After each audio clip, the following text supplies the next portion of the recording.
Sejam todos muito bem-vindos a mais um Condomínio em Pauta. No programa de hoje falaremos sobre ações do síndico e do condômino para garantir a segurança do condomínio. Vem comigo.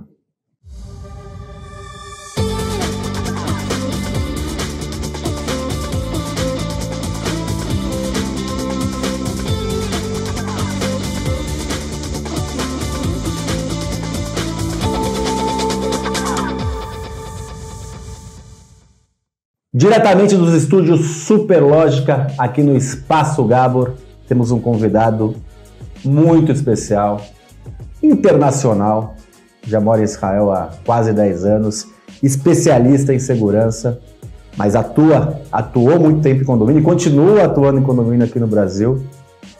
Um especialista bem renomado, Nilton Migdal. Um prazer enorme ter você aqui, Nilton. Prazer enorme voltar aqui para esse estúdio, que eu já tive a oportunidade de participar, e espero poder contribuir para os ouvintes e para todo mundo para a gente melhorar a segurança dos nossos condomínios. Assim será. E Mônica Figueiredo, síndica profissional, síndica certificada 5 estrelas, uma síndica de bastante sucesso aqui na cidade de São Paulo. Mônica, prazer enorme ter você aqui com a gente. Ótimo estar aqui, espero aprender e contribuir também. Mas do lado de um especialista desse, né, renomado, tem muita coisa para aprender hoje, hein, gente? Muito bom. Não percam esses vídeos. Muito bom. Já agradecendo nossos patrocinadores, Repinte, especialista em restauração predial, Síndico 5 estrelas, certificado que muda a vida do síndico e garante ao condomínio contratante um síndico com conhecimento e com capacidade garantidos. E Gabor, a melhor formação, o melhor curso de síndico profissional do Brasil. Nilton, começar com você. A gente estava falando aqui fora do ar que, pelo menos aqui em São Paulo, esse programa vai para todo o Brasil, mas São Paulo é o líder aí de problemas de segurança a condomínio, não só por ser o maior número de condomínios, mas porque nós temos quadrilhas especializadas, né? Que até eu vi recentemente matérias de exportação disso para outros estados. O pessoal... Eles têm expertise. Tem a expertise.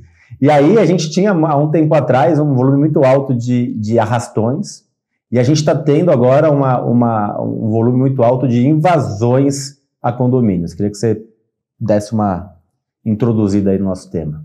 Então, primeiro, houve uma onda muito grande de arrastões, e para um bandido, para uma quadrilha fazer uma arrastão, realmente precisa ser uma quadrilha bem estruturada, com muitas pessoas, e com um bom estudo antes do condomínio no qual eles vão fazer o arrastão. Você precisa ter gente para poder entrar no prédio, você precisa ter gente para poder cuidar dos moradores do prédio que vão aparecendo de surpresa, é alguém descendo, alguém chegando, alguma coisa, você precisa ter alguém para render o porteiro e para fazer as vezes de porteiro e fingir que está tudo ok. Você precisa de ter gente para subir nos apartamentos e você precisa de um período maior para fazer essa ação. Muitos condomínios investiram em segurança, melhoraram sua segurança, melhoraram sua guarita, deixaram guaritas, por exemplo, invioláveis ou praticamente invioláveis, guaritas blindadas, guaritas que, mesmo se o porteiro ou for conivente ou tiver medo e acabar abrindo, gera um alarme para alguém que está monitorando, então não dá tempo de fazerem essa arrastão grande. E os bandidos continuam querendo o assalto. E por que eles vão para condomínio? Porque eles enxergam um risco pequeno e um lucro alto. Porque a equação que o bandido usa é risco versus lucro, e é vítima fácil versus vítima difícil. Então, primeiro, o final daqui da gente é tentar transformar... Você tem que tentar transformar o seu condomínio numa vítima difícil. Eu falo difícil porque segurança 100% não existe. Mas se eu fosse um bandido, eu prefiro assaltar alguém que é mais fácil de assaltar do que alguém que é mais difícil, que pode me colocar em risco. Aí o bandido começou, em São Paulo, a entrar nos apartamentos, a fazer as invasões, normalmente com uma inside information. Ele tem alguma informação de onde que apartamento que não tem morador, o cara está no exterior, aonde tem dinheiro, ou quem tem dólar em casa, ou quem vai ficar ausente por muito tempo. E ele, normalmente, quando ele faz essa invasão, ele vai pinpoint, ele vai para aquele apartamento, ele sabe qual é o alvo, ele sabe o que ele está procurando, ele faz a ação dele e vai embora como se nada tivesse acontecido. É um caso diferente de invasões aqui, de invasões, por exemplo, no interior. Aqui em São Paulo, a gente está muito preocupado, normalmente, em que o bandido vai pular um muro, ou que o bandido vai pular cerca, ou que o bandido vai usar de arma, vai usar de violência para entrar no condomínio. Ele praticamente não faz isso. Não. Ele entra pela porta da frente com entrada autorizada. Abrem para ele entrar, abrem para ele sair e ele faz o serviço, entre aspas, limpo, tranquilo. Falo isso por quê? Porque no interior ainda existe muitos condomínios, principalmente condomínios de casa, em que as pessoas pulam para entrar no prédio, furam a cerca, fazem esse tipo de coisa. E aqui é um outro perfil. O que a gente precisa fazer? Com o auxílio óbvio do síndico, com o auxílio dos condôminos, é conscientizar todo mundo e, principalmente, ensinar para quem decide quem entra no seu prédio, quem que pode e quem não pode entrar. Eu vou trazer agora a Mônica para essa conversa. Mônica, é um desafio enorme ser síndico profissional mais ainda, porque são vários condomínios. E a gente tem que lidar com o fator humano, que é o principal, né? A gente tem muito investimento, às vezes, em tecnologia, mas não adianta nada investir em tecnologia se quem está... Se a nossa mão de obra não estiver preparada. E os moradores também trazerem vulnerabilidade. Como lidar com esses dois pontos, o fator humano, que um é um funcionário, que é difícil, mas eu acho que é até mais fácil do que lidar muitas vezes com o morador. Olha, realmente o desafio é grande, porque as pessoas querem morar, primeiro que elas querem morar em condomínio, por quê? Segurança. Elas usam essa palavra. Você pergunta, por que você mora numa casa dentro de um condomínio? Ah, segurança. Então é uma coisa que o síndico, quando ele é contratado profissional, ele tem por obrigação tentar entregar a segurança. Mas a gente depende muito dos moradores, né? Porque eu acho que o equipamento, comprar sistema, agora a mão de obra, porteiro, aprender a manusear, saber a hora de fazer. Nós vimos recentemente, né, a guarita blindada com a porta aberta. O que adianta ter a guarita blindada com a porta destravada? Não é raro a gente ver isso. Então isso aí acaba sendo comum, né? Então hoje a gente tem ainda os monitoramento externo, realmente, né, que abre a porta só da central, então ele tem que falar quem é que vai entrar, quem é que vai sair, se é ele, se é o zelador, né, se ele está saindo para intervalo, se vai trocar o posto. Então tem uma segurança externa. Mas o comportamento deles, né, é essencial, a forma deles atuar e realmente eles quererem aprender. Porque o porteiro de 10 anos atrás, ele realmente não sabia nem ler e escrever. E agora nós colocamos o desafio deles do computador, das câmeras, de poder mudar a imagem de um lugar para o outro. Hoje eu tenho usado bastante a inteligência artificial, né? Então alguns pontos, por exemplo, uma rampa de garagem, quando passa um pedestre, ela apita lá na portaria. Então a gente já tem muita inteligência para poder usar. Mas o morador tem que colaborar, porque muitas vezes as falhas que tem de segurança também vêm por parte do morador. Newton, em termos conceituais, a guarita blindada, um sensor na porta ou até uma abertura externa, né? E o monitoramento externo. Eu acho que esse é um ponto interessante, que me corrige se eu estiver falando besteira, mas acho que é um ponto interessante de implantação dentro dos condomínios, para dar a segurança do porteiro. Esse é um ponto primeiro. Você só pode exigir que o funcionário trabalhe em segurança se ele estiver seguro. Então você está dando segurança para ele saber que ele pode fazer o que ele tem que fazer porque ele está num local seguro e porque ele tem a quem recorrer. Mas isso evita o arrastão. Por quê? Porque se o funcionário percebeu que alguém entrou, que tem alguma coisa errada, ele tem como lá de dentro acionar um botão de pânico, ligar para a polícia, fazer sinal de fumaça, fazer o SOS que ele quiser. Só que mudou o perfil do nosso ladrão, do meliante que está entrando. Ele está entrando pela porta da frente, ele não está ameaçando o porteiro, ele não está querendo entrar na guarita, quer dizer, ele usou de alguma brecha, engenharia social, ele usou de alguma mentira, ele usou de alguma historinha para entrar no prédio. Ele entrou no prédio, foi autorizado, subiu naquele apartamento que ele queria sair, fez a ação dele, desceu do apartamento, foi embora, não mexeu com o porteiro, não fez nada, pode até ter sido educado com o porteiro e foi embora. Então a gente tem que, aprendendo com o modus operandi do bandido sempre vai mudando.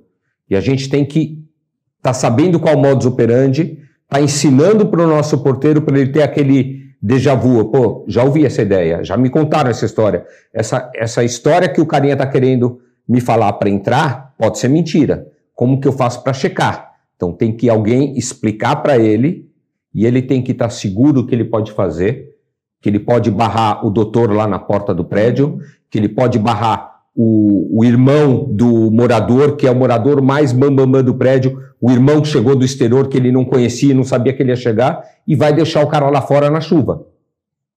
Mas ele tem que ter um guarda-chuva forte de que não vão mandar ele embora. Como que você fez isso com o meu irmão? Pode ser que era o irmão dele mesmo e ficou na chuva. Mas o morador tem que chegar e falar parabéns, porque eu não te avisei. Se eu tivesse te avisado que ele ia vir, qual era o nome dele, qual o documento dele, você tinha que deixar ele entrar. A falha foi minha. E o bandido se aproveita muito dessa falha humana. É assim que ele entra. Então, continua achando que é necessário ter a guarita blindada, que é necessário ter um monitoramento. Isso melhorou muito a qualidade dos condomínios, da segurança dos condomínios, e a gente vê que diminuiu muito o número de arrastão, mas hoje em dia está tendo muito assalto e assaltos direcionados.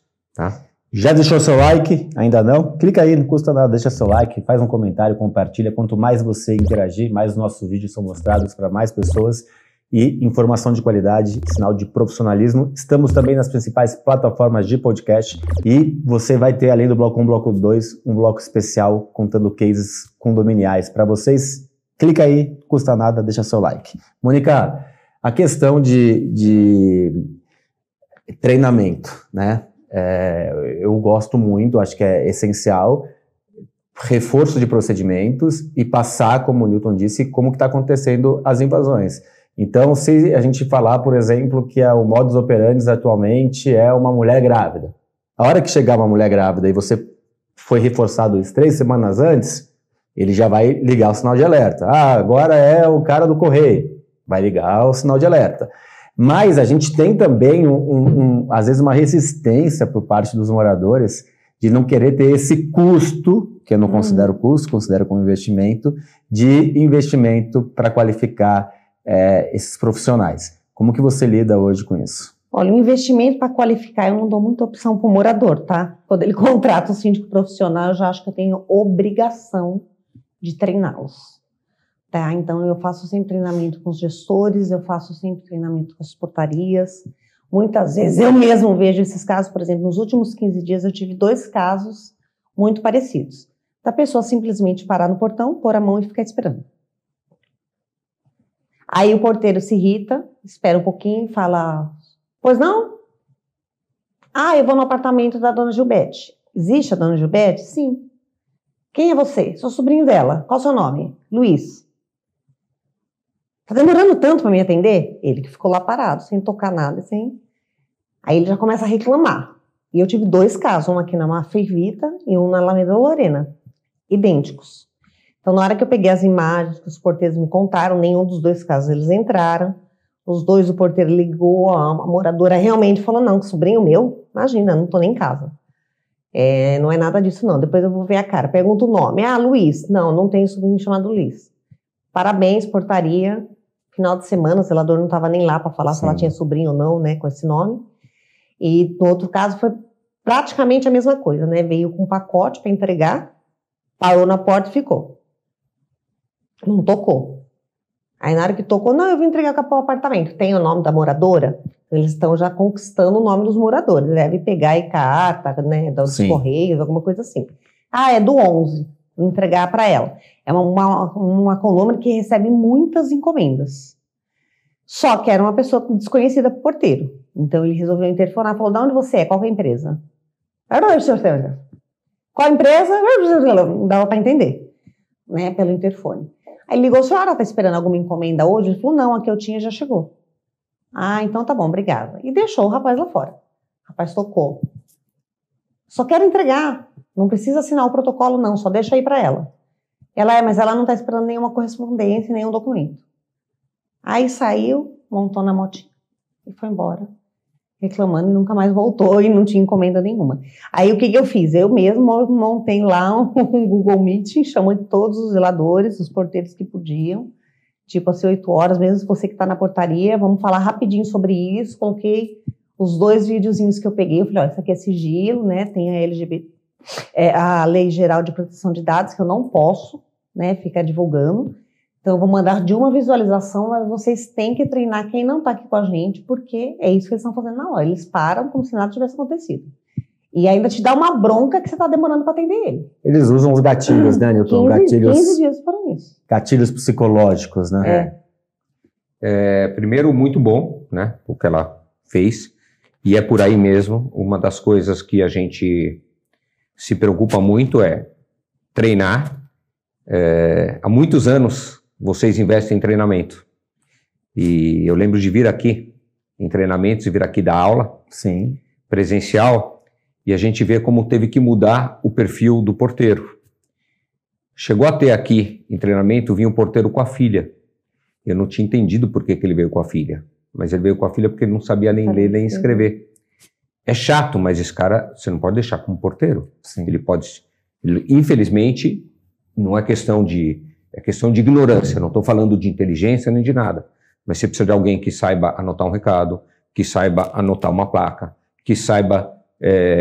saber passar um recado direito. Então, hoje em dia, os porteiros têm que estar sendo mais capacitados. Eu não sei como que ela faz nos condomínios dela, mas normalmente a gente acha que tem que tentar fazer com que o porteiro não sinta que ele é se ele for de uma terceirizada, que ele é da terceirizada, ou seja, tenta dar um benefício maior para ele estar nesse posto, para ele não querer sair desse posto, mas, em troca disso, ele tem que ter um bom trabalho. Assim você retém a mão de obra. Uma das coisas que a gente acha essencial a gente é checado no nosso trabalho o tempo todo. Se eu não fizer um trabalho bom, eu não vou ter mais cliente. Se você não trabalhar bem, você não vai ter mais condomínio que vai te contratar. Exatamente. E na área de segurança ou na área de portaria, pode ser que o porteiro nunca sofreu nada porque nunca tentou nada. Porque se a gente parar para pensar, a gente tem, sei lá, 20 mil condomínios em São Paulo, percentualmente muito poucos são assaltados. Sim. Então a chance de você estar lá e não ser assaltado é enorme. Mas como que eu vou saber se ele trabalha bem? Então a gente testa, um vendedor está sendo testado, porque se ele não vender bem, ele não ganha a comissão dele. Então a gente tem que testar o nosso porteiro. Então uma das atitudes muito boas de prevenção é fazer simulações, fazer pegadinhas. Eu gosto. E essas pegadinhas a gente ensina para o morador que eu não vou fazer nenhuma pegadinha que corra risco. Eu não vou fazer ninguém para pular o muro, porque pode ser que está passando um carro de polícia, ou pode ser que um morador tem arma e o morador é policial ou alguma coisa. Eu não vou chegar, nem se eu combinar com você, olha, isso aqui é uma arminha de plástico, eu vou vir com uma arma na cabeça para ver se o porteiro abre. Primeiro porque a gente tem medo disso, mas isso não acontece. E segundo, porque eu não posso fazer isso, porque pode ser que alguém... do coração. Está passando uma velhinha que vai morrer do coração e tal. Mas a gente tenta entrar como o bandido tenta entrar. Então tá a época de dengue. Então a gente coloca um cara vestido como um fiscal da prefeitura que está vendo se tem ponto de dengue e tenta entrar. E o certo é ele não entrar. A gente ensina, o certo não é ele telefonar para o telefone que o bandido está dando para ele, pode verificar, liga na empresa, porque quem está atendendo é o comparsa dele. Sim. Então a gente ensina e também não quer deixar... E assim que a gente faz a simulação, vai um supervisor que o condômino, que o porteiro conhece e fala, olha, parabéns, você não deixou entrar, parabéns, você não deixou entrar, mas o que você podia ter feito a mais? Você podia ter pego alguma informação dele? Ou você errou, você deixou entrar, é uma simulação, você não poderia ter feito. Também quando a gente faz isso, não adianta você fazer isso e mandar embora direto a pessoa, porque é um retrabalho. Você vai mandar embora se essa pessoa falhou 1, 2, 3 vezes. Por que funciona um pouco maquiavélico? O fim justifica os meios. Então, normalmente, ele não tem medo do bandido chegando, mas ele sabe que todo mês tem uma pegadinha. Mas ele não sabe se a pegadinha pode ser, eu vou fazer 2 dias nesse mês e não vou fazer no mês que vem. Então, ele sabe e com isso, ele sempre faz a norma e o procedimento correto. E realmente é o que a gente falou, uma bicicleta não funciona, ela pode ter todos os elos da corrente boas, mas se tiver um elo quebrado, ela não anda. Então a gente tem que estar cuidando e quem decide quem entra no nosso prédio é esse cara. Não adianta eu ter uma porta blindada no meu apartamento, se o cara entrou e me pega lá embaixo na garagem e manda eu abrir o meu apartamento. Quero falar de duas coisas, quero falar de informação interna, como prevenir, e quero falar de conscientização de moradores, mas tomem uma água, respirem, vocês terão essas respostas e muito mais na sexta-feira. Até lá!